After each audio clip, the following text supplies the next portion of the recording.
Je suis donc Jean-Louis Escudier, je suis originaire de Montserrat et je vais vous parler donc sur Montserrat, comment les premiers mois de la guerre de Montserrat, puisqu'aujourd'hui on est donc en septembre 2014, donc on commémore le commencement de la guerre qui a commencé officiellement le 4 août.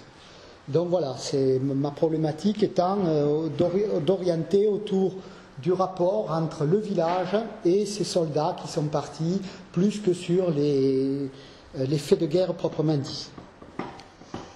L'ordre de mobilisation général que vous aviez dans l'exposition, qui est là derrière, vous voyez que c'est imprimé, c'est très bien imprimé, c'est en couleur avec le drapeau national, et il restait juste à marquer finalement la date de la mobilisation. Donc, ce qui veut dire qu'il y avait quand même une préparation en amont et en tout cas une probabilité de guerre qui était envisagée. Et donc on rajoute dimanche 2 août 1914. Ça va être, dans le 1er août, on annonce que la mobilisation aura lieu pour le lendemain.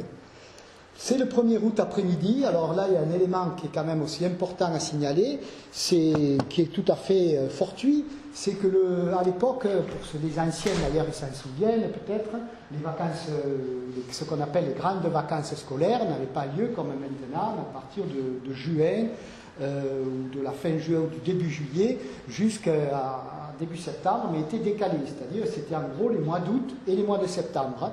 Et la reprise du travail se faisant le 1er octobre, avec des dispenses selon les départements pour les vendanges ou les moissons, etc. Bon, mais tout ça pour dire que donc, cette année 1914, c'est le samedi 1er août, c'est le dernier jour de l'école, dont les instituteurs vont annoncer aux enfants à 4 heures de l'après-midi que la mobilisation a lieu le lendemain et que la guerre va être déclarée. Donc il faut bien voir l'ambiance du village, ça commence le 1er août à l'école, donc à l'école, au groupe scolaire que nous avons encore, avec l'instituteur Alphonse Marty qui annonce donc, le directeur de l'école, il y avait 3 classes à l'époque à Montserrat, qui annonce à tous les enfants que la mobilisation va avoir lieu le lendemain pendant le jour du dimanche. Donc le dimanche arrive la mobilisation, c'est-à-dire que les soldats mobilisables, on va en parler, doivent regarder leur livret militaire. J'en ai présenté un là, je crois que j'en ai un là, mais bon, le livret militaire qui est donc un petit livret assez simple, mais que tous les soldats qui ont fait le service militaire ont auprès d'eux. Ça c'était celui de mon grand-père d'ailleurs. Bon, voilà, donc le nom, la date de naissance et l'endroit où ils avaient fait le service militaire et l'endroit où ils devraient aller en cas de mobilisation. Donc les choses sont claires et bien organisées. Donc Montserrat, 1er août, 2 août, on mobilise. Alors qui est mobilisé? J'ai essayé de reconstituer à peu près la mobilisation à Montserrat. En gros, il va y avoir 80 soldats qui feront la guerre. Ça ne veut pas dire qu'ils sont 80 à partir de suite à la guerre, parce qu'il y en a qui y sont déjà. Il y a 3 classes d'âge qui sont à la guerre, c'est-à-dire on parle par classe. La classe, c'est quand les jeunes hommes qui ont 20 ans. Donc quand on parle d'un soldat de la classe 13, ça veut dire qu'il est né en 1893. Donc ceux qui sont déjà à l'armée, c'est ce qu'on appelle les classes 11, 12 et 13. C'est-à-dire les hommes nés en 1891, 92 et 93. En sachant qu'au départ, il n'y avait que 2 classes d'âge qui étaient à la guerre. On faisait 2 ans de service militaire.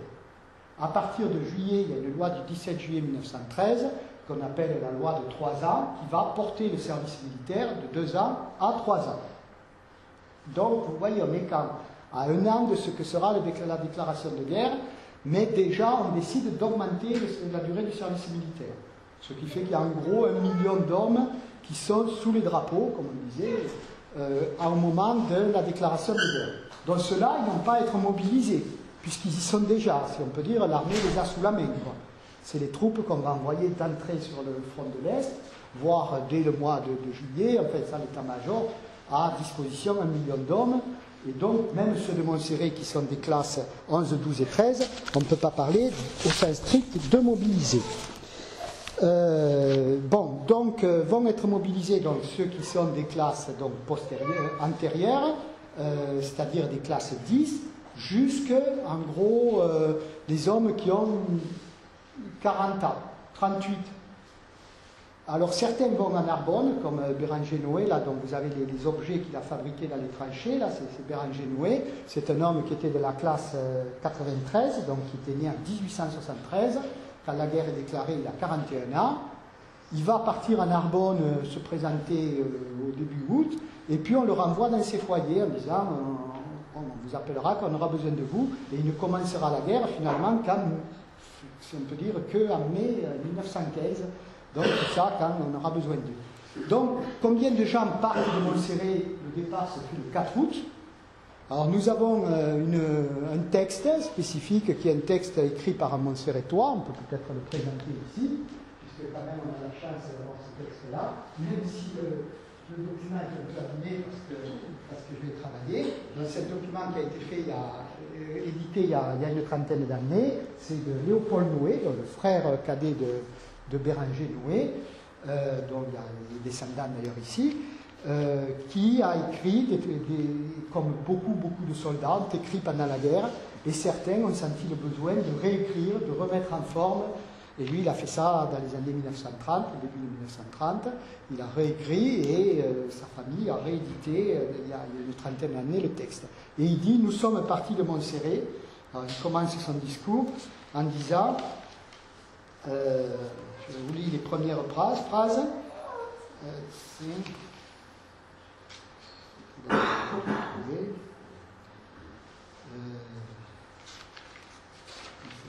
encore. Voilà, le 4 août 1914, nous partîmes de Montserrat, une foule. Bon, alors moi je me suis attaché à savoir qu'est-ce que c'était cette foule, quoi. Je faisais partie de la classe 97 et étais de l'armée territoriale. Donc il y avait ce qu'on appelait l'armée active, ce qui était donc déjà sur les drapeaux, puis il y avait la réserve de l'armée active, puis il y avait l'armée territoriale, et puis la réserve de l'armée territoriale, les plus vieux jusqu'à 45 ans. À partir de 45 ans, on était exempt de tout service. 47 ans même, je pense. Hein. C'était un peu plus loin. Donc ça faisait du monde. Bon, étant âgé de 37 ans, je croyais comme tous ceux de ma classe ne pas aller bien loin, mais nous nous trompions grandement.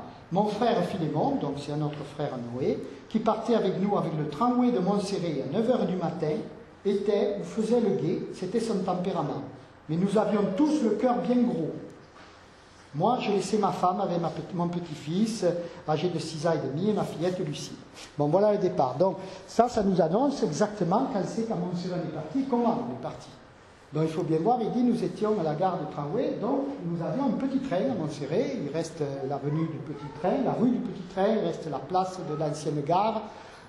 Donc, ces petits trains, on dit petit train parce que c'était un train à voie étroite qui avait été construit en 1905, vont servir pendant la guerre, comme ils servaient pour tous les jours, mais là, ils vont servir à prendre les soldats jusqu'à Narbonne, pour ceux qui allaient à des régiments de Narbonne, de Carcassonne, de Montpellier ou de plus loin, ou vers la Nouvelle pour ceux qui étaient à Perpignan, parce qu'on a quand même un certain nombre de mobilisés de Montserrat qui sont sur un régiment de Perpignan. Donc voilà comment ça se passe. Donc combien ils étaient quand ils partent une foule? Moi je pense qu'ils étaient entre 45 et 50, en gros à partir ce jour-là de Montserrat. Si on enlève la dizaine qui étaient déjà au service militaire, si on enlève les plus âgés qui vont être appelés plus tard, disons que c'est entre 40 et 50 soldats qui vont partir de Montserrat le 4 août. Donc voilà, ça donne déjà une idée. Le 4 août, ce qui est beaucoup sur un village qui faisait à l'époque 430 habitants, c'est-à-dire une centaine d'habitants de moins que maintenant. Donc, pour donner un ordre de proportion aussi de ce que ça pourrait être aujourd'hui si vous enlevez 50 hommes des plus valides. Alors, je rappelle qu'on est début août et que, comme autrefois et comme aujourd'hui, et même encore plus qu'aujourd'hui, on vivait essentiellement de la vigne. C'est-à-dire qu'au mois d'août, il n'y a pas beaucoup de choses à faire, enfin, on achète le sulfatage, mais bon, on attend surtout les vendanges. Donc le 4 août, les hommes doivent partir. Et deuxième élément important aussi pour donner l'ambiance, si j'ose dire, enfin le contexte, c'est qu'en même temps, le 4 août, on commence à réquisitionner les chevaux. Donc ici, comme dans toute la France, on va prendre les chevaux, l'armée réquisitionne les chevaux qui sont entre 3 ans et 12 ans. Elle ne veut pas les plus jeunes parce qu'ils ne sont pas encore suffisamment formés et elle ne veut pas surtout les plus vieux. Donc, elle ne réquisitionne pas tous les chevaux. Alors, ils sont payés, ces chevaux, entre 1000 et 1200 francs, ce qui n'est pas un mauvais prix. Le problème, c'est qu'avec ces 1200 francs, vous n'avez aucun cheval à racheter. Et je rappelle, pour les plus jeunes, qu'à l'époque, tout se fait avec les chevaux. Donc, l'armée a besoin de chevaux pour tout. Pour la cavalerie, mais pas tellement, parce que c'était des chevaux spéciaux, mais surtout pour tirer les canons, pour les cantines, pour amener à manger, même pour des charrois intermédiaires des soldats, on a besoin de chevaux. Bon, donc on va réquisitionner énormément, mais au moment, donc, juste avant les vendanges. C'est ça qu'il faut voir. Par rapport à d'autres régions aussi, il faut bien voir que ça n'a pas été trop travaillé, ça me paraît un élément important. Nous, on ne fonctionne ici qu'avec des chevaux. On n'a pas de bœuf. À ma connaissance, il y en a une fois qu'il y a eu un bœuf un basse-cou, et puis il avait abandonné parce qu'il avait vu que c'était pas pratique, enfin, c'était pas adapté au labour de vigne et tout ça. Puis le bœuf est plus là, mais il y a beaucoup de régions qui fonctionnent avec le bœuf. Donc ces régions-là ne sont pas impactées, ne sont pas concernées par la réquisition. On ne réquisitionne pas des bœufs, on réquisitionne les chevaux. On va réquisitionner beaucoup, malgré ce, bon, ça ne suffira pas. Au bout de 2 ans, on aura épuisé toute la cavalerie qu'on a réquisitionnée. Il faudra faire venir d'ailleurs des chevaux du Canada. Il faudra venir des chevaux à moitié sauvages, en fait, qui poseront beaucoup de problèmes par bateau et tout, qui auront beaucoup de mal à être guidés. Voilà, en fait, bon, tout ça pour dire, donner l'ambiance. Les hommes s'en vont, les hommes entre 20 et 40 ans, disons, et les chevaux. Deux choses étant importantes et complémentaires. Parce qu'on va se retrouver au temps des vendanges avec moins d'hommes pour le charroi, pour porter la hotte, pour vinifier, on en parlera tout à l'heure, et moins de chevaux surtout.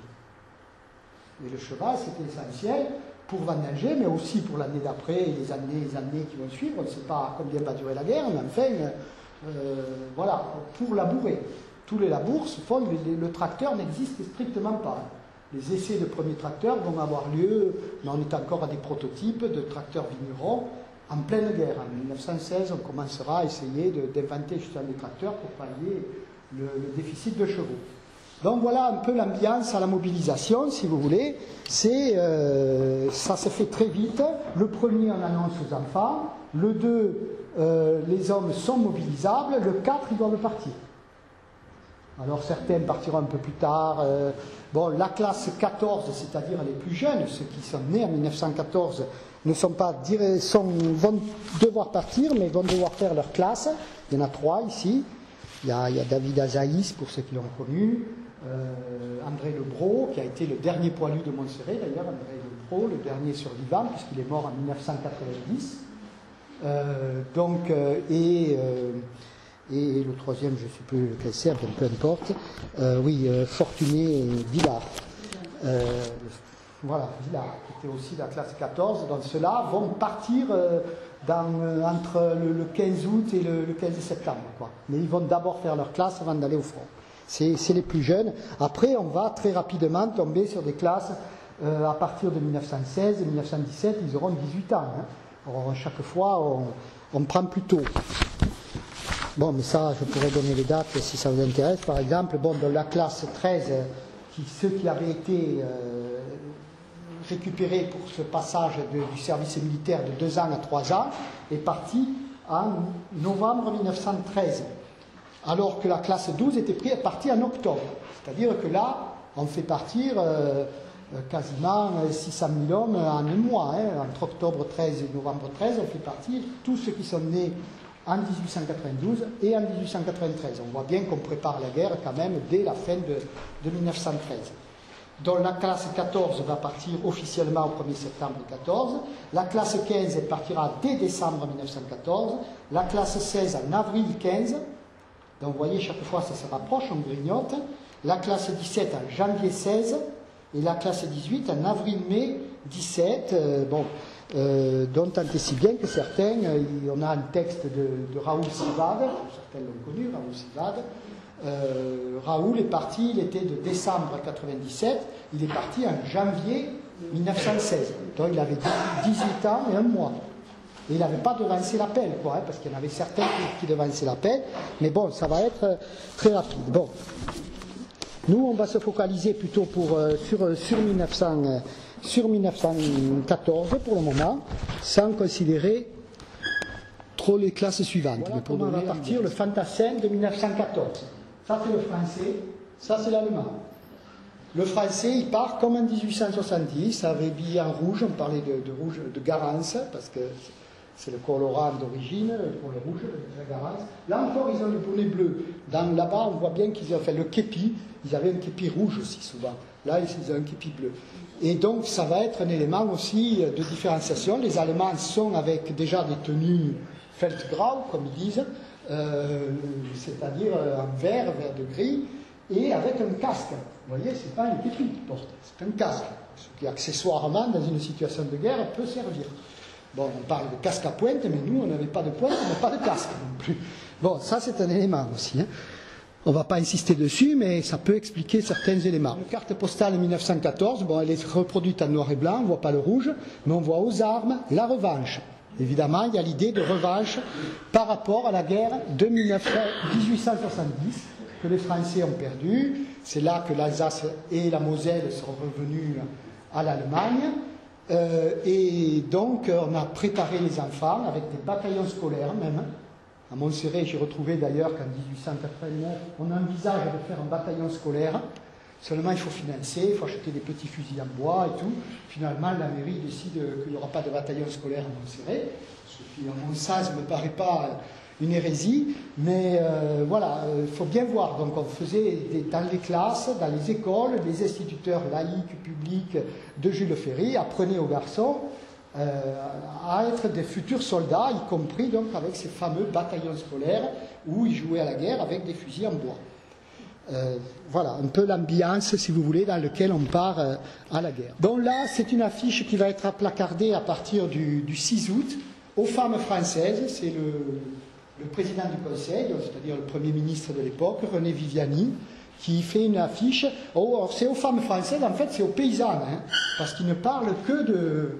Il parle des vendanges, il parle des moissons, il dit à l'appel de la patrie, vos pères et fils et vos maris se sont levés, bon, le départ pour l'armée de tous ceux qui peuvent porter les armes laisse les travaux des champs interrompus. La moisson est inachevée, le temps des vendanges est proche. Donc, on sent très bien que c'est les femmes qui vont devoir porter finalement la vie économique rurale. En fait, ça devrait s'appeler, oui, aux femmes rurales ou aux paysannes françaises. Hein. Parce qu'il ne parle absolument pas des ouvrières ou des femmes de la ville. Hein. C'est vraiment les champs, la moisson, les vendanges, au nom du gouvernement, de la nation tout entière. Je fais appel à votre vaillance, à celle des enfants, que leur âge seul et non leur courage dérobe au combat. Bon, donc voilà, on est l'ambiance, l'appel aux femmes. Bon, on y reviendra, mais ça c'est quand même un aspect important. Il y a l'idée que à la mobilisation militaire des hommes correspond la mobilisation économique des femmes. C'est vraiment vécu comme un parallèle dont les ouvrières vont pour certaines être versées dans les usines de guerre, de fabrication des obus, et tout ce qui est paysannerie doit assurer l'alimentation. Le vin étant considéré à l'époque comme un aliment, hein, il faut bien aussi le voir. On est vraiment, il n'est pas stigmatisé comme il le sera par la suite. Hein. Donc, il faut que c'est un acte patriotique que de s'occuper de la vie économique. Donc, on ne dit pas aux femmes restez au foyer. Vous voyez, on n'est pas du tout dans cette démarche-là. Donc, ça, c'est une photo de vendange qui n'est pas forcément honnêtement de 1914, mais ça pourrait être une photo de 14. Où on voit des femmes et des hommes d'un certain âge. Quoi. Voilà un peu comment les vendanges vont se dérouler finalement, ou se commencer. Ça va être pris en charge effectivement par les hommes les plus âgés et par les femmes. Le problème, c'est que les femmes n'ont pas été formées. Les femmes ont toujours travaillé dans les vignes, mais elles ramassent les sarments, les sarmentes, comme on dit ici, mais ne taillent pas. Elles cueillent le raisin, mais elles ne portent pas la hotte, elles ne font pas le charroi jusqu'à la cave, et elles ne vinifient pas, elles ne font pas le vin. Et il faut bien voir qu'à l'époque, il n'y a quasiment pas de coopérative. On en est au tout début des caves coopératives. Dans l'Aude, il y a celle de Lézignan, qui date de 1909, celle de Tuchan, qui date de 1913, donc juste avant la guerre. Il y en a 3 ou 4. Hein. peut-être Pasiols aussi, enfin, mais autour de Montserrat, il n'y en a pas. Donc il est acquis qu'il faut bien voir ce village, en 1914, on doit vendanger et on doit faire du vin, et le vendre. Ce qui n'est pas rien, vendanger à la limite, on peut se débrouiller. Faire le vin, il faut le faire et qu'il soit buvable, qu'il soit vendable. Donc ça c'est quand même aussi une chose.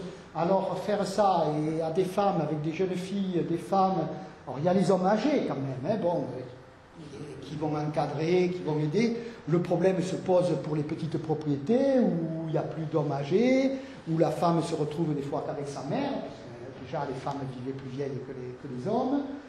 Donc il y a des endroits où vraiment les femmes vont devoir prendre en charge toute la vinification et par la suite le cycle végétatif de la vigne. Bon, on ne sait pas au départ combien va durer la guerre. Ça, c'est un élément aussi fondamental. Aujourd'hui, on sait qu'elle a duré 4 ans, 3 mois, 8 jours, mais à l'époque, on ne sait pas.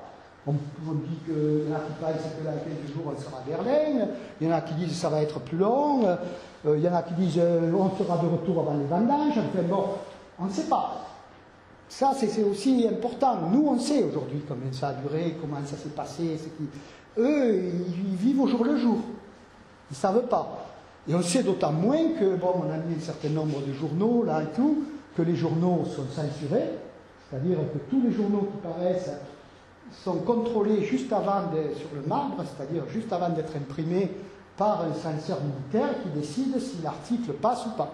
Et tout ce qui ne plaît pas à la censure militaire est complètement supprimé, y compris parfois le journal entier. Donc voilà, on vit dans cette ambiance-là, et c'est pas simple. Donc avant même que les vendanges commencent, les femmes, les hommes qui restent, et les enfants, donc se demandent comment ils vont faire. Alors la préfecture aussi se le demande. Alors la préfecture très rapidement quand même s'organise. On est en 19. En 19, les hommes sont revenus tout juste, parce qu'ils ne sont pas mobilisés le jour de l'armistice évidemment. Ça va mettre du temps et certaines classes sont démobilisées justement qu'en septembre 19. Donc c'est juste le moment où les hommes retournent. Bon, en fait, donc là on est vers le chemin, vers Saint-André en fait.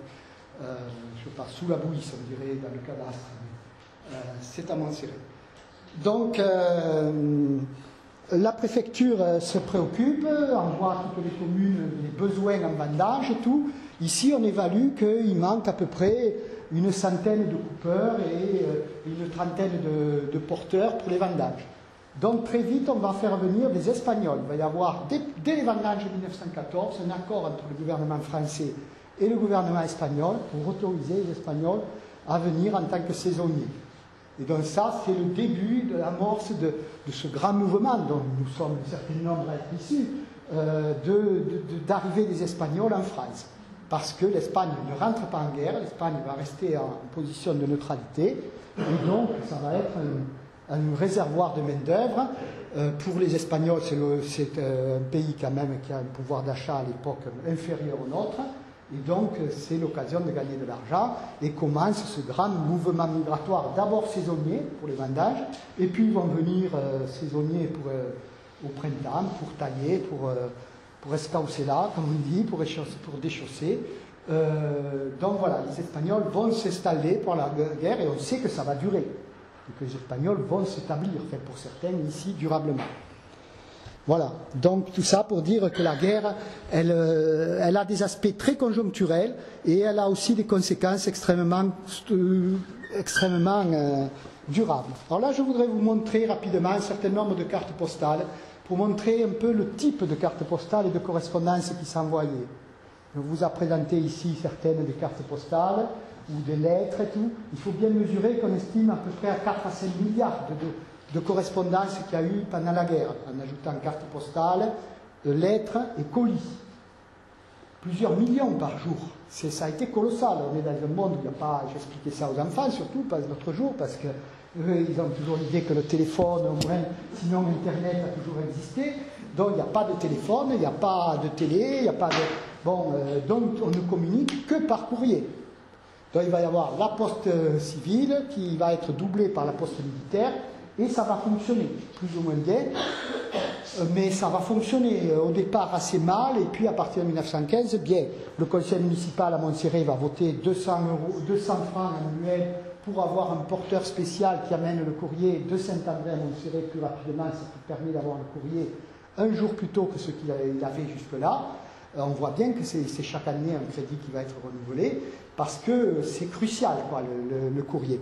Donc là, des cartes postales, alors bon, il y en a c'est des cartes postales dont les thématiques souvent existaient avant-guerre, mais qui sont reprises, là, l'ange de la victoire. Alors c'est vraiment des cartes de 14, parce qu'on retrouve ce fameux pantalon rouge qui va disparaître dans les premiers mois de 1915.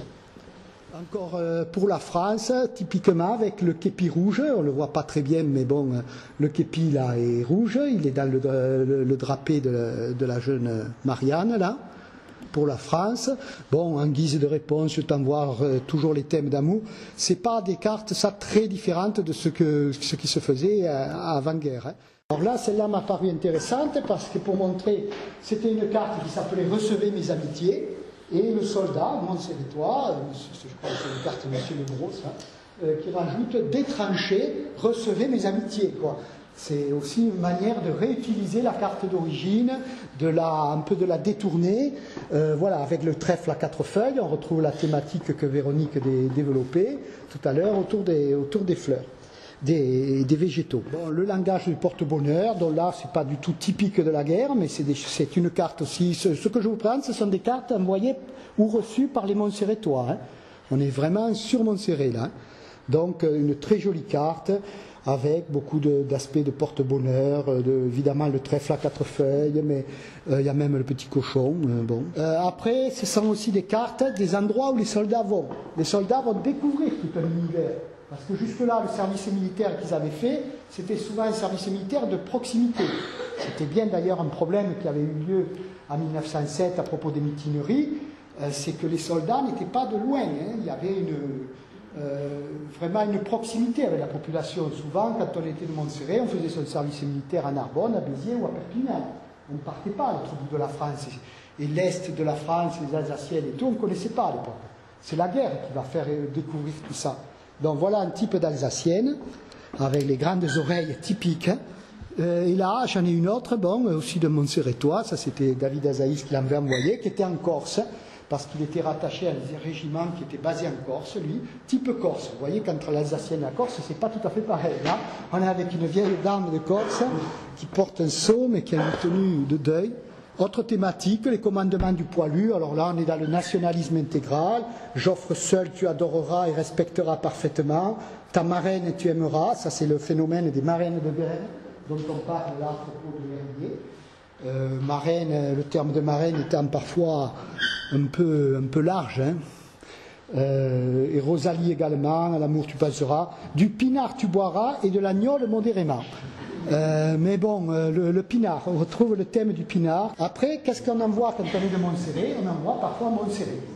C'est-à-dire, ça, c'est des cartes qui, au dos, étaient envoyées par des femmes de Montserrat à leurs amis, à leurs petits amis, à leur mari, à leur père, à leurs frères. Voilà, Montserrat.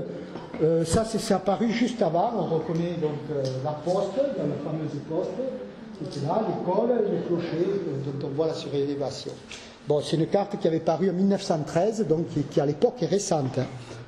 Bon, la rue de la Tour, qui est plus ancienne, qui est une carte qui date de 1907-1908, mais qui circule encore à l'époque, qui a été envoyée pendant la guerre aussi. Donc vous reconnaissez là, derrière, avec la fameuse tour. Là, Montserrat, avec un peu moins de maison qu'aujourd'hui. C'est une carte, ça, de 1905. Hein. On est 1906 parce qu'il y a déjà la gare. La gare est là, vous voyez. La gare existait déjà, la gare a ouvert en 1905, donc on date, puis avec le tampon, enfin c'est 1906. Donc ça c'est des vues de Montserrat qu'on envoyait. Voilà une autre carte envoyée. Alors c'était une carte de Saint-André. Et comme la jeune fille n'avait pas de carte de Montserrat peut-être sous la main, elle a mis, en fait elle explique, c'est ma grand-mère d'ailleurs, elle explique derrière parce qu'elle est en train de vendanger dans une vigne à côté de Saint-André, et elle lui dit, je t'envoie des environs de Saint-André-aux-Colonnes. On retrouve ce même principe de détourner un peu la carte postale de sa thématique d'origine, et mes meilleures pensées, elle envoie avec toujours le trèfle à 4 feuilles, ce vrai porte-bonheur. Voilà, mais c'est des cartes donc qui sont locales, mais qui...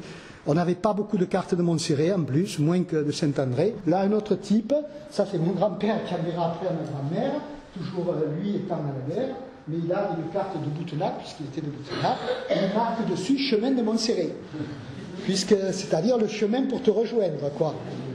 Parce que ça, c'est aussi une composante importante de la guerre, c'est que, bon, ce sont des hommes, pour certains qui sont mariés avec des enfants, mais beaucoup qui sont encore célibataires, parfois fiancés, parfois pas fiancés, enfin, mais qui ont des relations amoureuses, et donc on a toute cette littérature liée à la relation amoureuse qui circule, et donc voilà un chemin de Montserrat qui permettait d'imaginer de douces retrouvailles. Bon, par contre, on peut envoyer aussi, les soldats envoient l'endroit où ils sont. Château de Pierrefonds, là c'est Béranger Noé qui envoie cette carte, et il explique, Béranger, à sa femme et à ses enfants, il a 3 enfants à l'époque, qui sont en âge scolaire et tout, que ça c'est le château dont Alexandre Dumas parle dans Les Trois Mousquetaires, etc. Il fait un cours de littérature au travers de cette carte. Ce qui est tout à fait intéressant parce que, bon, on a beau être en guerre, on ne perd pas certaines considérations. Or, parfois, on envoie les ruines. Ça, c'est une autre démarche aussi, d'envoyer les ruines, la guerre dans le nord, ce qui reste du château de Vermelles, on est dans le Pas-de-Calais. Bombardement de Bergue, qui après sera connu pour les ch'tis d'ailleurs, qui a été tourné à Bergue. Mai-juin 1915, vous voyez. Donc il y a aussi ce côté, des fois, de montrer les atrocités de la guerre et de ce qu'ont fait les Boches. Intérieur de la brasserie, toujours dans le nord. Donc des thématiques très différentes. Thématiques amoureuses, thématiques du village, de la nostalgie du village qu'on a quitté, thématiques de ceux qu'on rencontre autour, soit les types d'Alsaciennes, de Corse ou de Lorraine, soit les événements même de la guerre. Bon, après, quelques mots quand même sur la guerre proprement dite, quoi. Juste là, sans faire un cours de stratégie, mais voir comment la guerre évolue.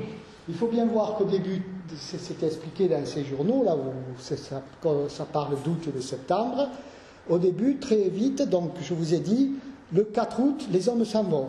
Les premiers combats ont lieu le 8 ou le 9, ça commence.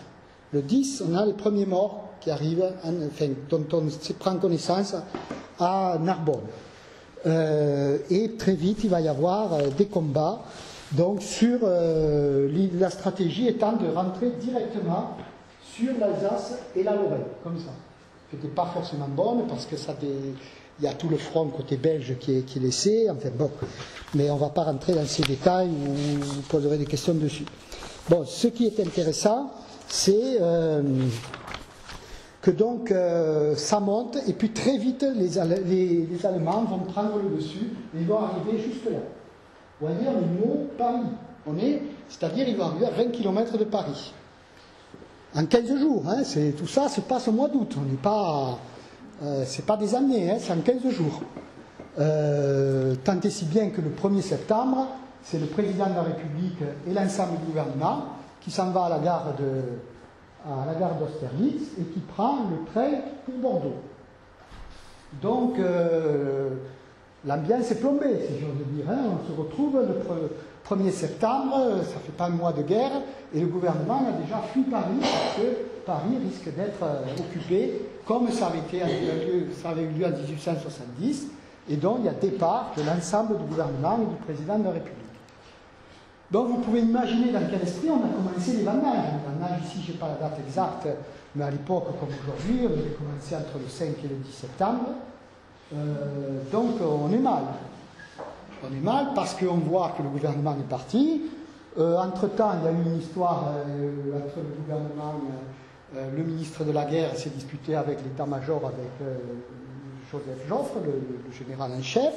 Il a démissionné, il a fallu changer le ministre de la guerre dès le 18 août. Ça fait des ordres aussi.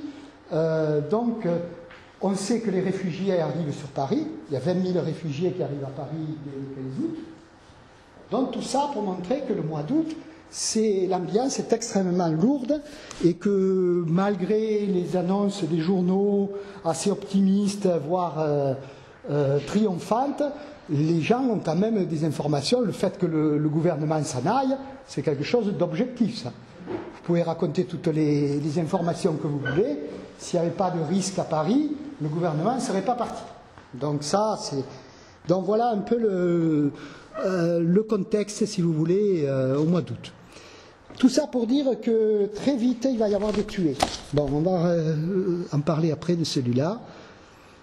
Alors, pour vous dire, le 15 août, donc ça fait pas 10 jours hein, que les combats ont commencé.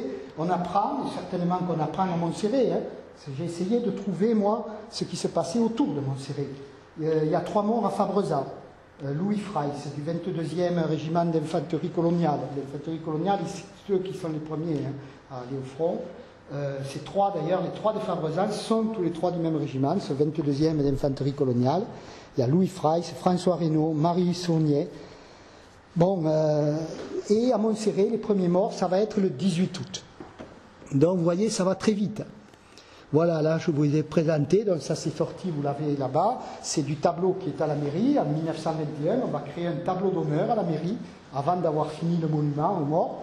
Un tableau où sont reproduits les photos, dans Lunéville, Meurthe-et-Moselle, donc on est en Lorraine. C'est les fameux combats, les combats d'Alsace et de Moselle, qui sont meurtriers. Donc ce 142e régiment d'infanterie, dont à Montserrat il y a 3 morts ce jour-là, le 18 août, mais ce régiment, il perd 1150 hommes de troupes ce jour-là, le même jour, le 18 août, et 50 officiers ou sous-officiers, dont le colonel, le lieutenant-colonel, en fait, c'est un désastre. Un régiment, c'est en gros 3000 hommes. Hein. Et donc, dans une seule journée, il en meurt plus du tiers. En gros, 12 200, hein, il en meurt dans une seule journée. Bon, et en plus, ça va continuer le 20, le 22. Donc, et Montserrat, on est impacté directement, puisqu'on a pas mal de soldats la plupart sont dans l'infanterie, et on en a beaucoup qui sont dans ce fameux 142e d'infanterie, qui était basé à Lodève, avec certains soldats à Lodève et d'autres à Rodez, mais les nôtres doivent être allés à Lodève, dans leur régiment au départ, leur bataillon, ils étaient sur Lodève. Et voilà, donc c'est des gens qui vont être tués au bout de 10 jours de guerre. Donc quand la guerre, on dit, elle a duré 4 ans, 3 mois, oui, elle a duré globalement. Pour certains, ça a été vite râpé. Hein. En 10 jours, c'était fini. Hein. Alors bon, voilà, là, Lunéville, ça ne veut pas dire tout autant. Est-ce qu'à Montserrat, le 19 août ou le 18 au soir, on a su qu'il y avait 3 morts? Ça, c'est beaucoup moins évident. Parce qu'à l'époque, donc, le courrier encore n'est pas bien mis en place. L'armée n'a pas mis ces fameux secteurs postaux qui vont permettre de bien dispatcher le courrier et de bien le rassembler. Et puis l'état-major supérieur se presse pas d'expliquer que la campagne de récupération de Mulhouse, de toute l'Alsace et tout, a été une catastrophe.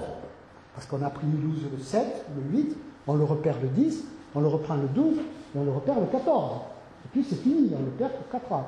Et pendant ce temps, les Allemands arrivent aux portes de Paris. Donc voilà ce qui se passe à Montserrat, on reçoit ou on ne reçoit pas l'annonce. En tout cas, ce qui se passe, c'est que les familles ne reçoivent plus de nouvelles de ces soldats. C'est même qu'ils n'ont pas su, hein, qu'ils sont morts à ce moment-là. On dit qu'ils sont disparus, alors on peut penser qu'ils sont prisonniers aussi. Voilà celui-là. Celui-là est tout à fait intéressant comme cas. En fait, on sait aujourd'hui qu'il est mort le 18 août, je sais exactement. Il était au même régiment, 142e. Et là, sur notre tableau de la mairie qui est fait en 1921, il est encore marqué prisonnier, donc prisonnier tué, puisqu'il est quand même dans les morts pour la France, mais qu'il aurait été mort emprisonné le 21 décembre en Alsace. En fait, de fait, il est mort le 18 août, mais c'est après, quand son corps sera rapatrié et tout, qu'on saura que, en fait, il était mort dans ces batailles, ces fameuses batailles de Lorraine, de Morange, et de Loudrefin, c'est des petits villages là, Loudrefin, mais où il y a eu énormément de morts, le 18 août, avec les 2 autres Montserratois. Donc celui-là était marié, il n'avait pas encore d'enfant, Branché Hippolyte, il s'était marié l'année d'avant, en 1913. Michel Cluat, donc ça c'est une plaque qui est au monument aux morts, pareil, mort aussi, le 142e, combat de Morange, vous voyez, c'est marqué. Donc là, on est dans les soldats, les premiers morts. Là, je l'ai mise, c'est pour montrer qu'il n'y avait pas que les... C'est leur capitaine, mort le 18 août aussi. Paul Douzan, un des capitaines, 41 ans, il meurt dans le même combat. Il y avait 1200 morts. Celui-là, Signol Marius, vous voyez, il est marqué disparu. Il n'est pas marqué, d'ailleurs, je ne sais pas si le corps n'est pas ici, je ne sais pas s'il a été retrouvé ou pas.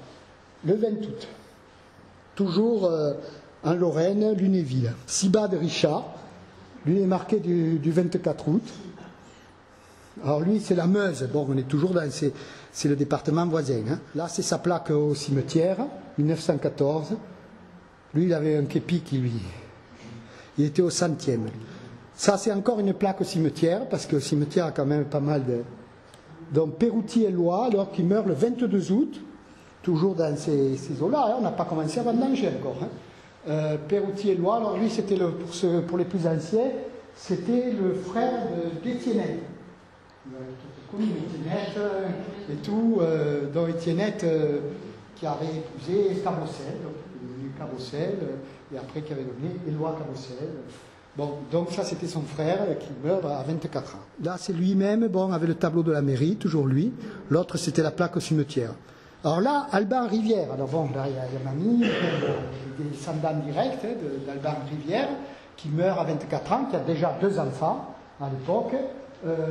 Dont lui, là il est marqué 1er octobre, son décès va mettre beaucoup de temps à arriver. Hein.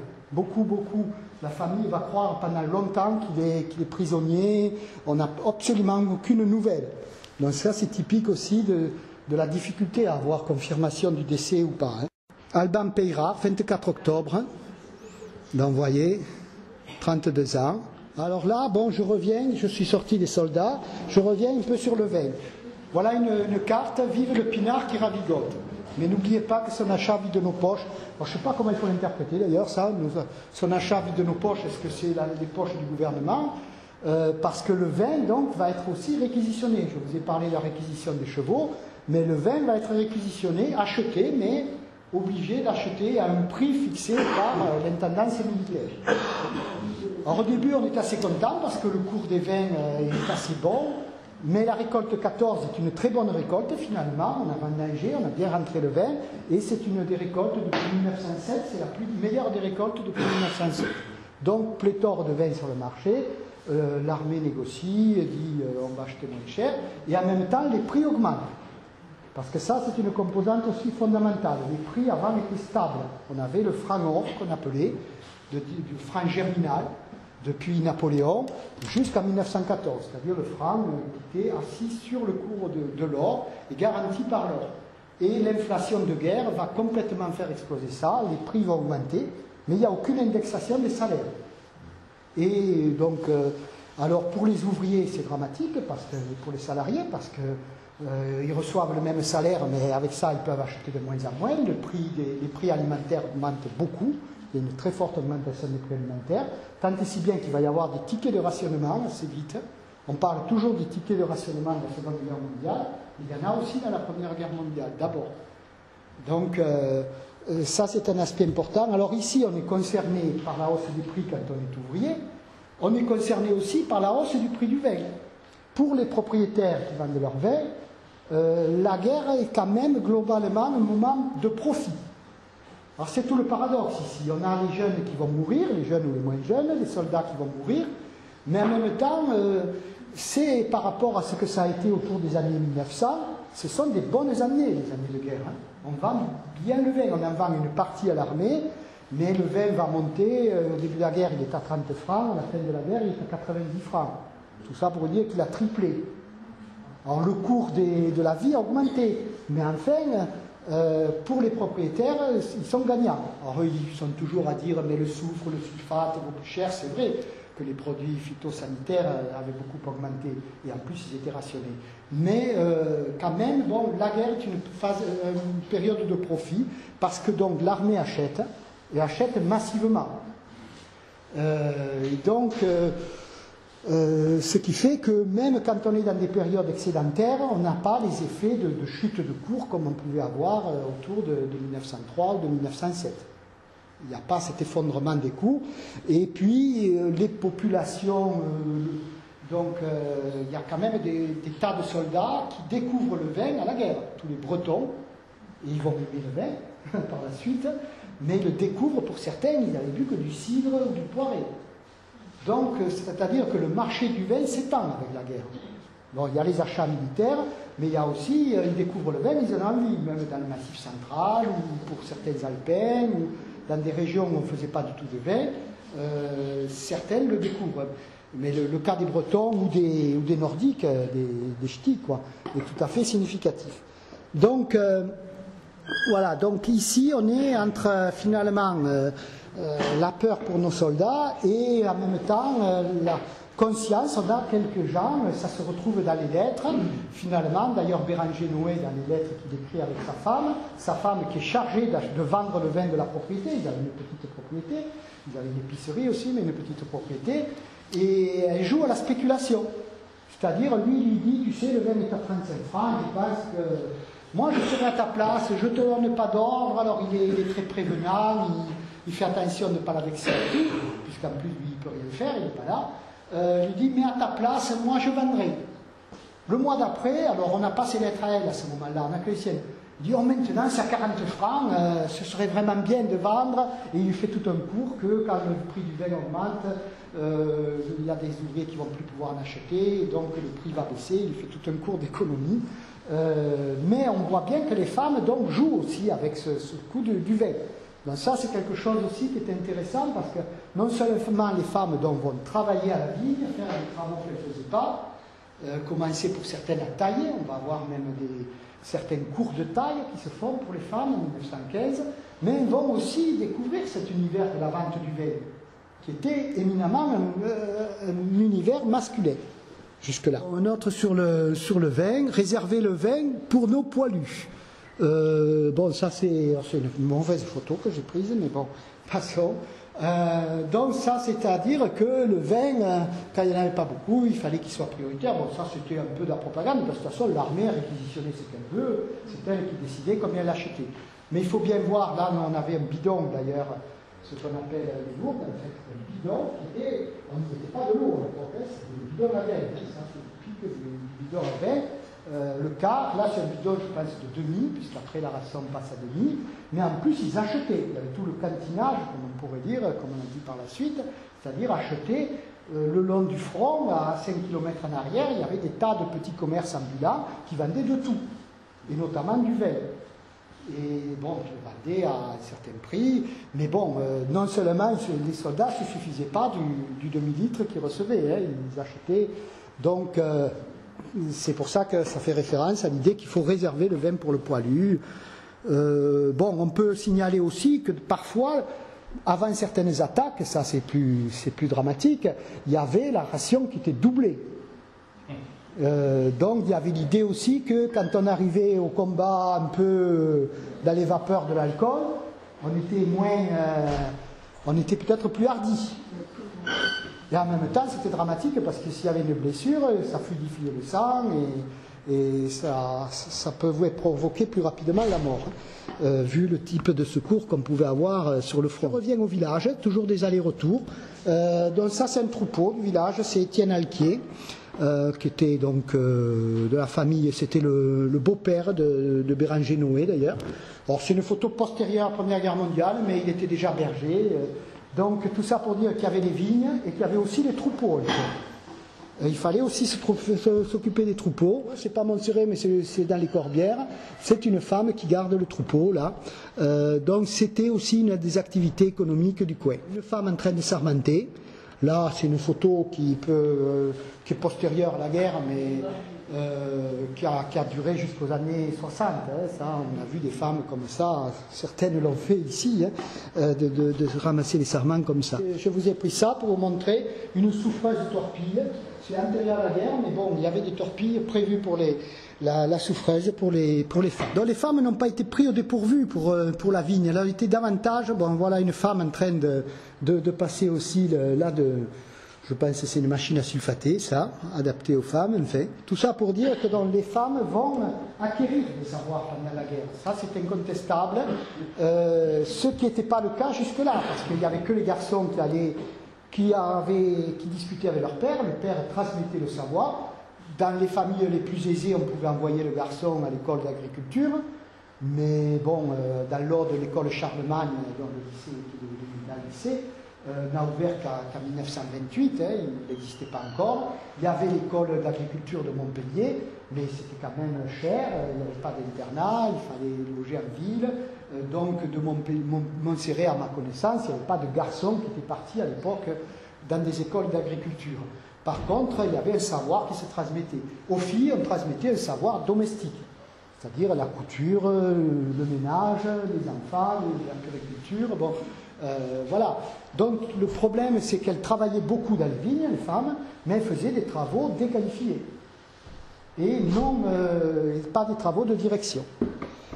Voilà un peu, si vous voulez, l'ambiance. Donc, ce que moi j'ai remarqué, c'est que donc en 14, les femmes vont participer, donc elles vont faire le veille. Alors, il y a l'œnologue, celui de Lucien Semichon, qui dirigeait la station œnologique de Narbonne, la station régionale, qui va se plaindre que la cuvée 1914 présente des aspects cassants, des aspects fragiles, parce que les femmes et les vieillards n'ont pas su faire ceci, cela.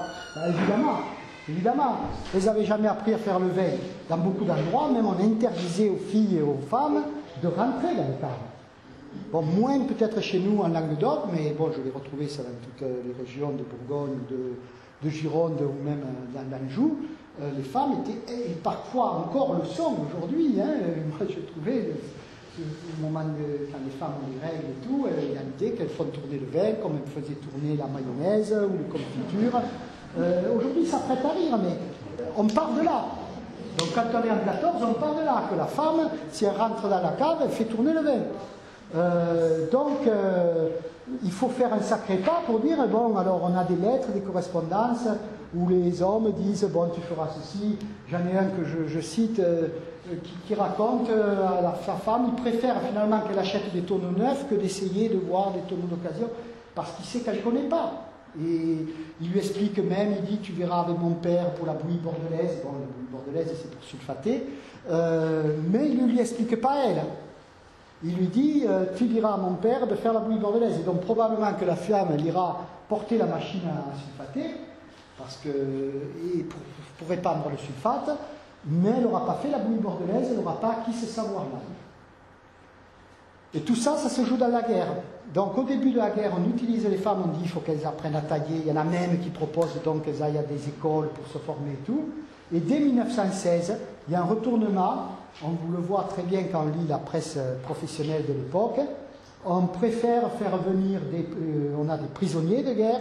On appelle, chacun essaye d'avoir le maximum de prisonniers de guerre, des hommes donc. On fait venir ces fameux les Espagnols, qui venaient de manière saisonnière, vont s'établir, même si on estime qu'ils font un mauvais travail, tout ça, bon, quand même, c'est mieux qu'une femme. Bon. Oui, c'est ça. Et on fait venir même des Anamites, c'est-à-dire des Indo-Chinois, dont la main-d'œuvre, nous est écrit, ne vaut pas plus qu'une femme. Ben, enfin, quand même, c'est eux qu'on fait venir, quoi. Non, il y a vraiment, aujourd'hui, effectivement, on est dans mais l'idée que la femme au travail était, alors que c'était vraiment complètement déplacé. Enfin bref, dès 1916, dès avant la fin de la guerre, il y a l'idée que la femme doit retourner dans ses fonctions traditionnelles. Ça, c'est quelque chose de très prégnant. On n'attend pas la fin de la guerre pour dire, bon, maintenant, rentrer au foyer, les hommes sont revenus. Donc, et dernier point pour avoir des hommes, donc des Anamites, des Espagnols, des prisonniers et les permissions. On se bat, on fait tout un travail de lobbying pour qu'il y ait des permissions agricoles. Et on fait venir donc pour des périodes de greffage, pour les périodes évidemment de vendage, mais aussi pour le déchaussage, pour escauceler. On va faire venir les hommes avec des permissions de plus en plus longues. C'est tout un combat entre le ministère de l'Agriculture, le ministère de la Guerre, pour avoir des permissions agricoles de plus en plus importantes. Mais tout ça pour dire que, bon, finalement, l'option, on va développer le savoir-faire des femmes, et très vite, il dure 1 an, 2 ans, quoi. Et très vite, c'est abandonné. Et après, ce que je voudrais vous montrer, c'est tout juste pour compléter un peu ce qu'on a fait, pour donner de la chair à ces hommes quand même qui sont partis comme ça et tout, de montrer certains de leurs visages, là. Là, vous avez Vessières, Alcide Vessières, donc, qui habitait là, la maison Rivière, bon, maintenant, Alcide Vessière, qui avait donc un enfant, Raymond déjà, et qui va mourir en 1915, lui. Alors lui, ça montre que le tableau qu'on a à la mairie est abîmé, qu'il faudra qu'on le rénove, parce qu'on ne voit plus tellement son nom. Et lui, d'ailleurs, c'est intéressant parce que on a une correspondance entre Béranger Noé et son frère, et c'est son frère Léopold qui lui annonce la mort d'Alcide, qui est leur cousin, puisqu'ils sont cousins par les rivières. Bon, alors celui-là, il n'a pas de nom, je pense que c'est Viou, il est au cimetière. Hein. Georges Pistre, ça c'est intéressant.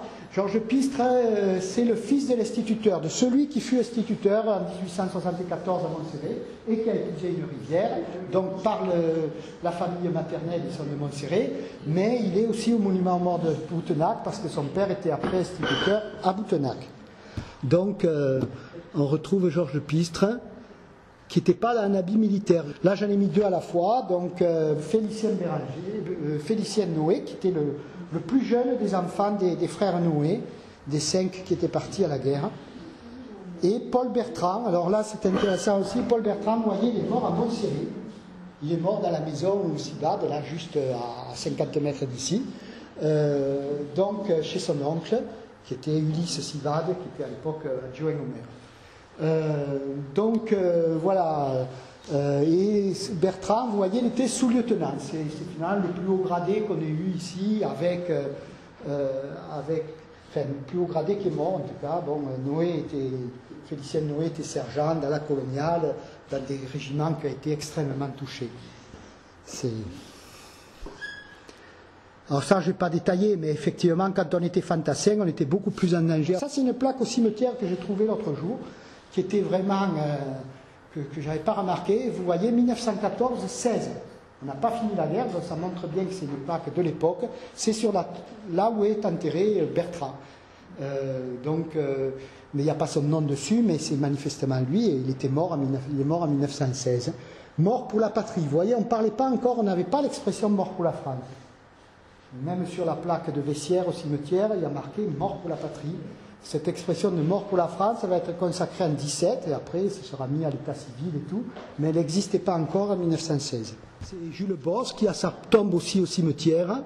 Là, c'est sur le plateau, sur le panneau. Jules Caraguel, qui était un cousin de Christiane Limousin, qui est par là.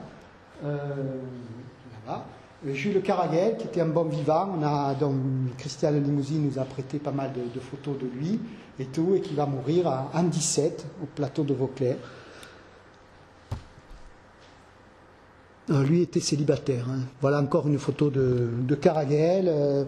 Bonne nouvelle, j'embrasse. Jules.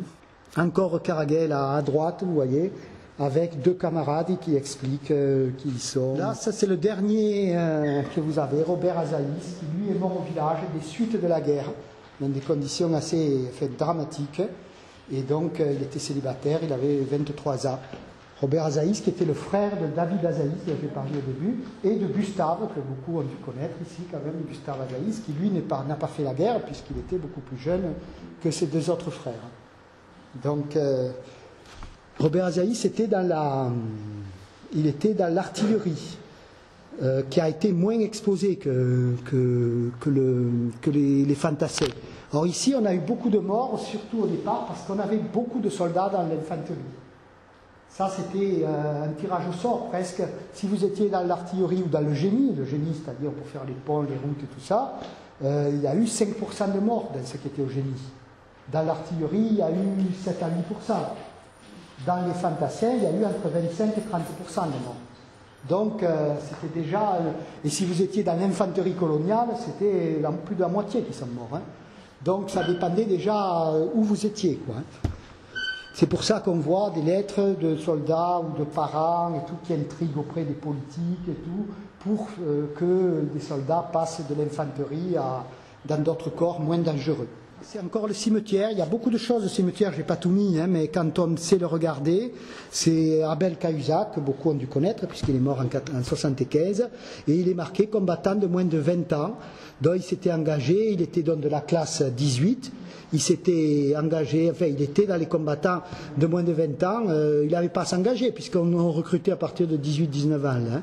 Mais il y avait une association des anciens combattants. Là, Jules Bosc, que j'ai retrouvé sa tombe au cimetière, qui est marquée en 17. Alors il y en a certaines dont on ne sait rien, hein. On ne sait pas s'ils ont été rapatriés ou pas. Ça c'est aussi au cimetière, c'est intéressant parce que ça, il y a marqué à la mémoire de Louis Serre, sergent mort pour la France à l'âge de 28 ans.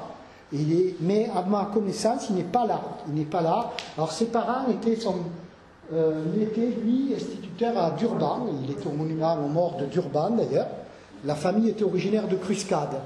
Mais il était à ce moment-là, j'ai retrouvé son dossier, il était instituteur à Durban, mais ses parents ont été enterrés à Montserrat, là, Paul et Paul, les tombes sont là, c'est juste à côté de la tombe de Caraguel, mais lui, je pense qu'il n'est pas enterré là, on dit à la mémoire, on ne dit pas qu'il s'y repose, pour les parents, il y a marqué il s'y repose.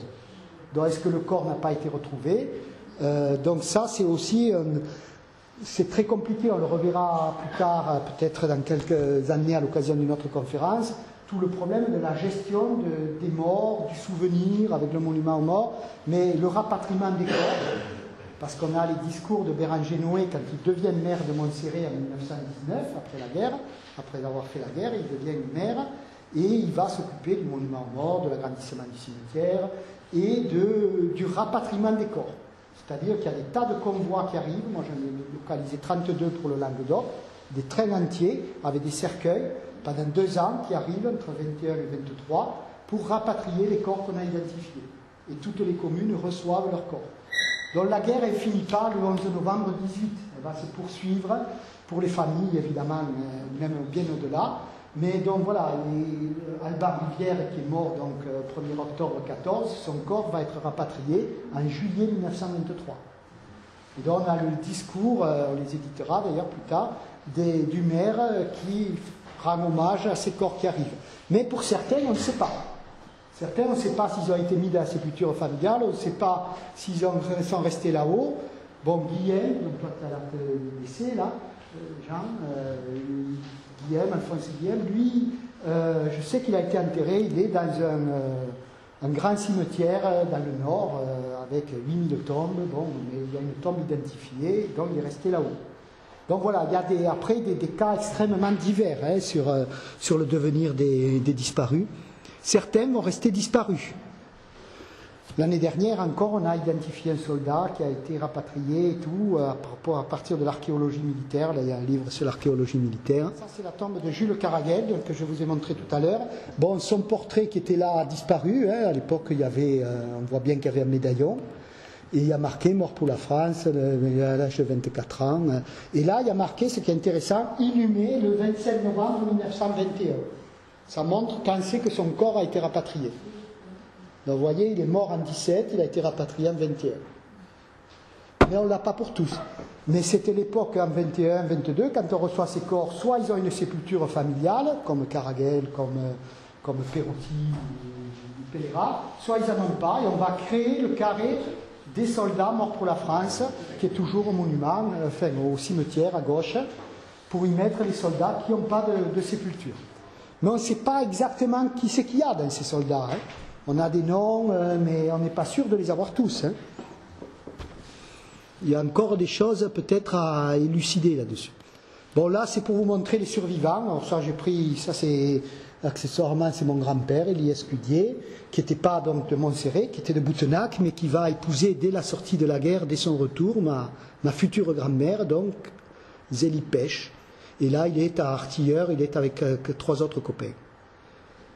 L'artillerie était beaucoup moins exposée, il va revenir sans avoir jamais été blessé. Raoul Sivad, donc un des plus jeunes, qui va être... Raoul, on le reconnaît bien, il a toujours eu, il n'a pas changé, avec 2 camarades qui sont des frères Ticot de Durban, c'est marqué derrière la carte.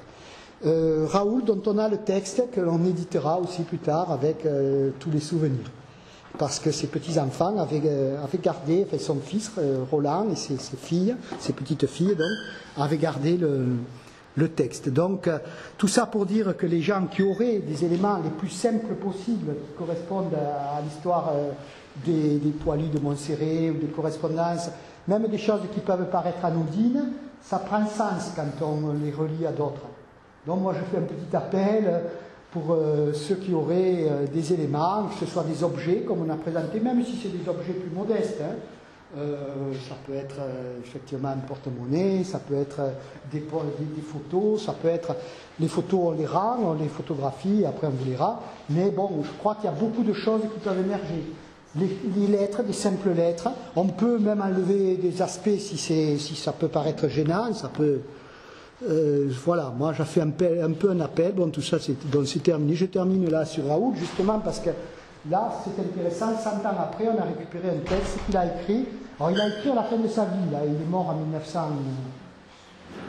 1980, il a écrit ça en 78, et il raconte, lui il était dans les Zouaves d'ailleurs, dans le régiment de Zouaves basé en Algérie, donc il va partir faire ses classes en janvier 1916 en Algérie, mais il se retrouve dès juillet 1916 rapatrié si on peut dire, propulsé sur le front de l'Est, il va faire Verdun, la Somme, il raconte les soldats qui sont morts, qui étaient avec lui et tout. C'est un texte qui est assez court, 7 ou 8 pages, mais qui est tout à fait intéressant. Donc il vient compléter le texte de Léopold Noé, mais probablement que d'autres ont écrit ou laissé des traces, sachant que plus on va, moins on pourra garder. Donc voilà, c'est un peu l'esprit aussi de cette expo et de ce côté mémorial d'aujourd'hui, c'est de dire, bon, on peut entamer un processus de conservation. 100 ans après, parce qu'après ça disparaîtra. Moi, souvent, on me dit, ah mais nous on en avait des douilles d'obus travaillées comme ça, mais ça s'est perdu, ça s'est jeté. Quand on connaît en plus le soldat, et c'est le cas pour Béranger Noé, on a ses objets, on a sa correspondance. En plus, il a été maire, il fait les discours après. On suit une personne comme ça. Ça permet de comprendre une époque. Voilà ce que je voulais dire. Alors, bon, ce que je n'avais pas à signaler, c'est que nous, on n'a pas été impacté tellement par l'aspect administratif. J'ai ici, là, je voulais signaler, parce que c'est quand même important, tous les instituteurs, les directeurs d'école ont été tenus de faire un livre, un cahier, un journal, de ce qui s'est passé pendant la guerre. Alors Montserrat s'est perdu, comme dans beaucoup de communes, on n'en a plus qu'une dizaine dans l'Aude qui a été conservé, ça c'est celui de Tézan. Tézan, c'est un des rares qui a conservé son cahier. Donc nous ici, l'instituteur n'a pas été mobilisé, il s'appelait Alphonse Marty, mais il avait 53 ans, il n'est pas mobilisé. L'intérêt c'est que les instituteurs, enfin les directeurs d'école étaient en même temps secrétaires de mairie. À l'époque, on n'avait pas un secrétariat de mairie indépendant, c'était l'instituteur qui faisait. Donc le fait que le maire, notre maire, n'a pas été mobilisé, le maire à l'époque c'était Adoré Comte, qui était trop âgé pour être mobilisé, l'instituteur secrétaire de mairie n'a pas été mobilisé, et l'adjoint, Ulysse Sivade, ne sera mobilisé que début 1915, donc ce qui fait qu'on n'est pas l'administration municipale, entre guillemets, continue à fonctionner à peu près normalement. On n'a que 2 conseillers municipaux ou 3 qui sont directement mobilisés des 14. Donc voilà. Mais tout ça pour dire que là aussi, il peut y avoir des carnets, des cahiers, des instituteurs qui restent encore. Hein. Celui de Tézan, moi je pense que pour Tézan, ce serait intéressant de l'éditer et de le reproduire. C'est l'original des archives départementales, mais voilà, il n'y a plus que 10 cahiers comme ça sur 400 communes qu'elles ont tenu. Voilà. Pareil pour les cartes postales, on a beaucoup de cartes postales, mais souvent il n'y a pas grand-chose derrière aux cartes postales. Il y a un gros bisou, je vais bien, je suis en santé. Par contre, les lettres, que les gens ont plus tendance à jeter parce que c'est moins, on ne fait pas un album avec des lettres, donnent beaucoup plus de renseignements. Ça, on le voit donc toujours aussi avec Béranger Noé, où on a à la fois des cartes postales et des lettres. Et bien, les lettres sont beaux. Les lettres, il demande à sa femme comment elle va sulfater, est-ce qu'elle a fini telle vigne et tout. Sur une carte postale, c'est pas comme ça. Donc ça aussi, si vous trouvez des fois des correspondances, c'est toujours intéressant. Voilà, enfin moi, si vous avez des questions, ce que je voulais vous présenter. J'ai terminé.